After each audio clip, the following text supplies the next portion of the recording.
કાંકરેજ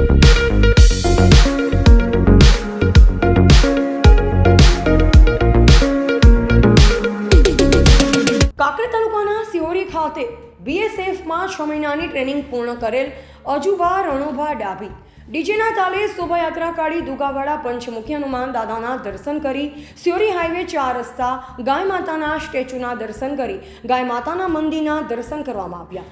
પ્રાપ્ત વિગત અનુસાર કાંકરેજ તાલુકાના સિહોરી ખાતે એક અજુબા રણુભા ડાભી નું ગ્રામ લોકો દ્વારા ભવ્ય સ્વાગત કરવામાં આવ્યું, જેમાં ઢોલ નગારા અને શરણાઈના સુરો સાથે ડીજેના તાલે બીએસએફ જવાનને કુમકુમ તિલક કરી ફૂલહાર પહેરાવી સૌપ્રથમ તેમના માતા પિતાએ પોતાના જાબાઝ દીકરાનું બહુમાન કર્યું। ત્યારે હવે કાંકરેજ તાલુકાના દરબારનું ગૌરવ વધાર્યું છે અને દિલ્હીમાં સ્ટુડન્ટ ટ્રેનિંગ સેન્ટરમાં પોતાની 6 મહિનાની ટ્રેનિંગ પૂર્ણ થયા બાદ પોતાના માદરે વતનમાં પાછા ફરતા ગ્રામ લોકો એકત્ર થઈ સિહોરીમાં વરઘોડો કાઢવામાં આવ્યો। તેમના માતા પિતા ડાભી રણુભા રાસિંગ પશુપાલન અને ખેતી સાથે સંકળાયેલ છે, ત્યારે હવે દીકરાને અભ્યાસ કરાવી ભારતીય સીમા ફોજમાં ભરતી થયાનો ખૂબ જ આનંદની લાગણી અનુભવી રહ્યા છે। હવે સમાજમાં શિક્ષણ ક્ષેત્રે કારકિર્દી મેળવીને નોકરી માટે ઉત્તમ ઉદાહરણ પૂરું પાડ્યું છે। આમ કાંકરેજ તાલુકાના દરબાર સમાજનું ગૌરવ વધાર્યું છે। એવા જયંતિભાઈ ઠક્કર, સિહોરી, કાંકરેજ। ભારત માતા કી જય। મારું નામ ડાભી અજયભાઈ રણુભા। મારું સપનું હતું કે હું આર્મીમાં જોડાઉં અને દેશની સેવા કરું, અને મારું સપનું આજે પૂરું થયું છે। 6 મહિનાની ટ્રેનિંગ પૂરી કરીને આજે વતન આવ્યો છું અને ગામ લોકોએ મારું ખૂબ સ્વાગત કર્યું છે, તે બદલ તેમને આભાર માનું છું।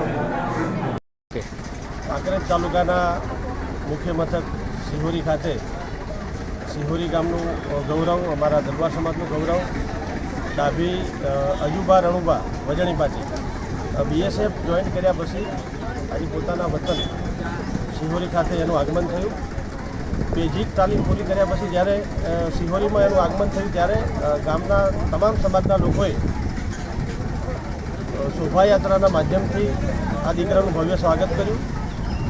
સિહોરી તાલુકાનું મુખ્ય મથક હોવા છતાં આજ સુધી અમારા ગામમાં કોઈ આ દેશની સેવામાં લાગેલું નહોતું, ઘણી બધી અન્ય જવાબદારીઓમાં જોડાયેલા હતા, પણ બીએસએફ આર્મી જેવી મહત્ત્વની જે દેશની રક્ષા માટેની જે વ્યવસ્થાઓ છે એમાં સિહોરીમાંથી આજ સુધી કોઈ સમાજમાંથી કોઈ જોડાયેલું નથી। આજે અમારા ગામ માટે ખૂબ ગૌરવની વાત છે, દરબાર સમાજ માટે ખૂબ ગૌરવની વાત છે। અજુબા રણુભા ડાભી એ બીએસએફ જોઈન કરી, બેઝિક તાલીમ પૂરી કરી અને ગામના લોકોએ ખૂબ ઉમળકાભેર એનું સન્માન કર્યું અને હું એને શુભેચ્છા પાઠવું છું। ખૂબ સારા સમયમાં બીએસએફ જોઈન કરી, જ્યારે નરેન્દ્રભાઈ મોદી સાહેબ જેવા મજબૂત નેતા, જે આધુનિક સાધનોની વ્યવસ્થા થતી હોય, તમામ પ્રકારની સૈન્યને છૂટ આપવામાં આવતી હોય, એવા સમયે બીએસએફ જોઈન કર્યા પછી જ્યારે સિહોરીમાં પોતાના માદરે વતન અજુબા ડાભીનું આગમન થયું ત્યારે ગામના લોકોએ ઉમળકાભેર સ્વાગત કર્યું।